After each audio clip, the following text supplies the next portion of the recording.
આ આઈડિયા અમને આવ્યો છે કે જેવી રીતના અમે એકવાર આવી રીતના બેઠા હતા અને દોરીથી પતંગ ઉડાડતા હતા અને અચાનક જ એકદમ માઇન્ડ ની અંદર એક સ્પાઇક થઈ હતી. ભાઈ આ વારે વારે આપણો પતંગ કપાઈ જાય તો આપણે એવું કંઈક વિચારીએ કે ભાઈ આને રિમોટ થી ઉડાવીએ. તો બહુ વાર મહેનત કરવા પછી અમને આમાં સક્સેસ મળી.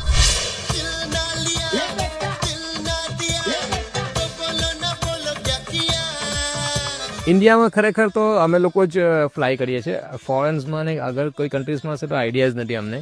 બહુ જ અલગ અલગ મારી પાસે ડિઝાઇન્સને અમે લોકો ડિઝાઇન કરી છે. જેવી રીતના કે આ અત્યારે અમે આ જે હમણાં ફ્લાય કરશે તે ડિલાઇટ કાઇટ છે, ત્યાર પછી બટરફ્લાય છે, બર્ડ્સ છે, ત્યાર પછી અમારી પાસે ડીપ બટરફ્લાય છે, બર્ડ્સ છે, ઘણા બધા કાઇટ્સના રેન્જ અમે લોકોએ નવી નવી ડિઝાઇન કરી છે.